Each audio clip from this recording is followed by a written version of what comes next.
Hello everyone, my name is Husna Ismaiti and I'm from School of Postgraduate Indonesian University of Education Master of Linguistics program. And in this occasion, I'd like to present my mini research titled, let me share my presentation. All right, so my research is titled Conceptual Metaphor Analysis of COVID-19 in the Jakarta Post. Several reasons as to why I picked this as as a topic of my research is, well, first is because I am inclined or I'm interested in detecting or investigating how people conceptualize abstract ideas, by what media do they actually communicate their perception towards a much unspecified concept. And metaphor is actually one of the tools that can execute that type of situation. So I use this metaphor analysis to see how people actually communicate their own perception towards abstract ideas. So conceptual metaphor analysis of COVID-19 in the Jakarta Post. Research objective is to analyze types of metaphor used to conceptualize abstract ideas such as diseases, and in this case it's COVID-19, in the Jakarta Post, the newspaper, the printed version. And my research question first being, what metaphor is used to conceptualize COVID-19 in the Jakarta Post, and then how do the metaphors differ in the Jakarta Post? Now I'd like to go straight to the findings and discussion. So after all of the analysis, after all of the data that I've collected from January 2020 until November 2020, I've collected several articles which spans in that period of time, and it includes the whole article, and I've analyzed all of the sentences that contains the metaphors based on Lakoff and Johnson 1980 types of metaphor. So I've analyzed and I've categorized based on the analysis done by previous researcher, which are Johnson and Lakoff in the book Metaphors We Live By. So based on the 27 articles, I found that there are three types of metaphors. The first being structural metaphor, the second being orientational metaphor, and the third is ontological metaphor. I'd like to expand more on each of the types of metaphor, starting with structural metaphor. The structural metaphor itself, according to Lakoff and Johnson 1980, is a conventional metaphor in which one concept is understood and expressed in terms of another structure. That is the definition explained by Lakoff and Johnson itself. And here, and from the 27 articles that I've analyzed, 3 of them that I've picked as an example.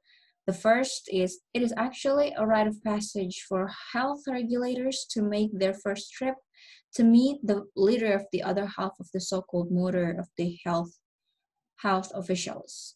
And the second is, the administrator of the hospital said on Saturday he will move quickly after he sparked a medical firestorm by firing the man investigating possible cause of the virus. And lastly, in this type of metaphor is COVID-19 problems cloud future targets. So motor, a medical firestorm, and cloud is considered as the metaphor, which is why, well, it is considered as structural metaphor because it makes a one concept that is much more complex and abstract, which is COVID-19, into a much more into another expression or another structure. Like I said, we use the wording a medical firestorm, which is just another word for COVID-19, and then motor, and then, well, cloud. In this topic, the COVID-19, the journalists use wording such as motor, a medical firestorm, and cloud, not to explain the term of COVID-19 itself, but more to make matter at hand, such as the virus itself, that is abstract, much more tangible and much more understandable.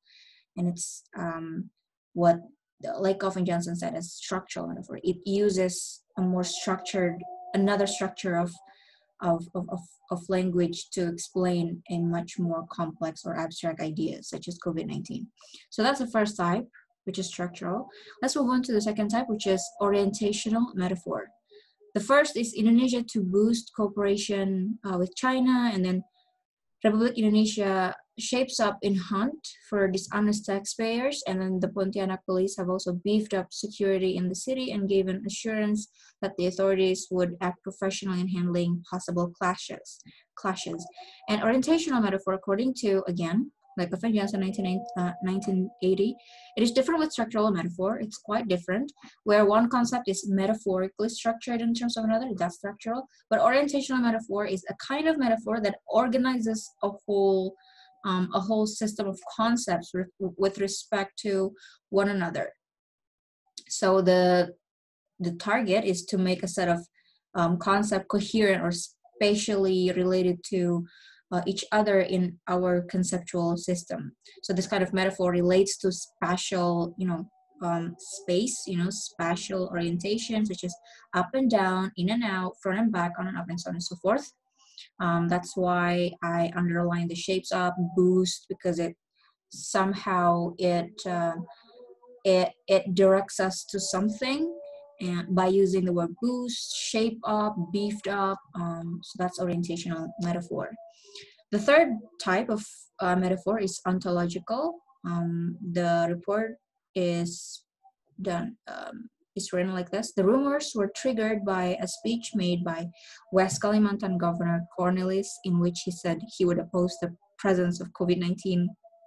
And then Republic Indonesia steps up in hunt for a COVID-19 vaccine, and then for a man who has spent 5 years carrying out important tasks in the capital, a damp and quiet self-imposed quarantine could be a blessing in disguise. So I've underlined triggered, hunt, a blessing in disguise, but before I explain why I underline those, I would like to explain a little bit more about ontological metaphors. So ontological metaphors provide much less cognitive structuring for target concepts, unlike the structural metaphor. So their cognitive job seems to be to merely give an ontological status to general categories of abstract target concepts, meaning that a metaphor with an abstraction, such as activity, emotion, or idea, that's much more abstract ideas, which is why people try to conceptualize those, because it's too abstract. So with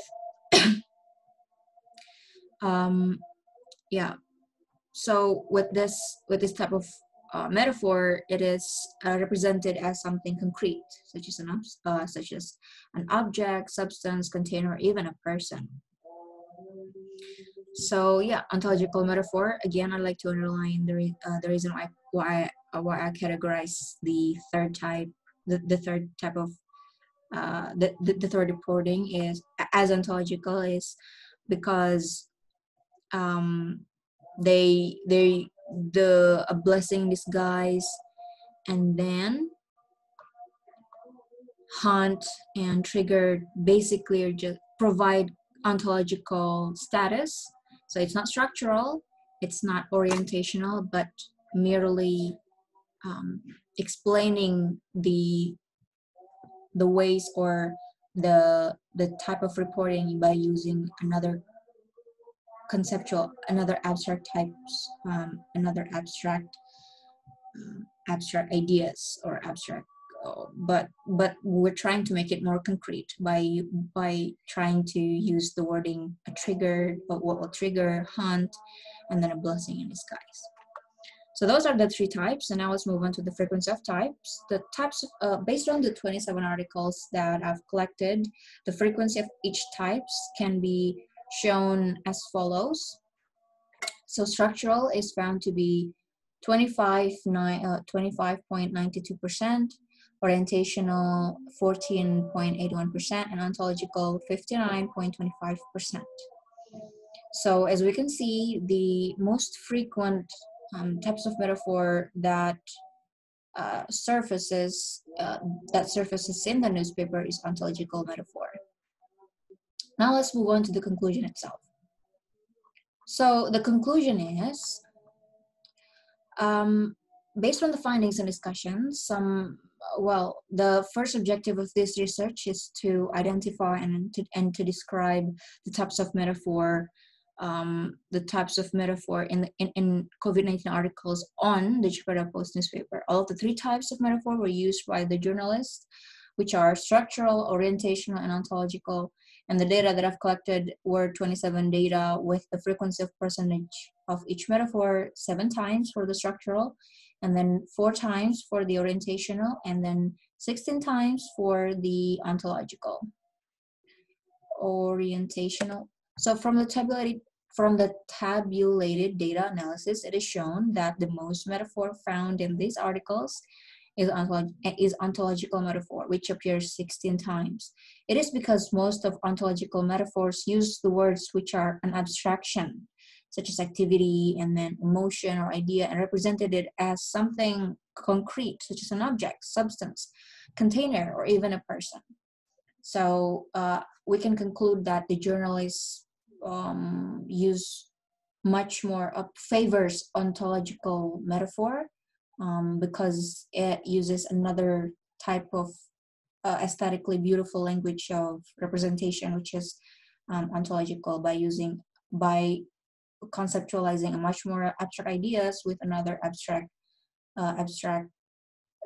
concept, but making more concrete in a way, such as trigger, and then hunt, and then also a blessing in disguise. So it is considered as a much more favorable way of reporting in the Jakarta Post. I'm talking about COVID-19 cases. So that's my research. Thank you all for paying attention. Thank you all for watching. Thank you all for all of the, I don't know, yeah. Maybe if you have any questions, just contact me via email at husnachan21@gmail.com. But that concludes my whole research. Thank you, and I'll see you again on another occasion. Wassalamualaikum warahmatullahi wabarakatuh.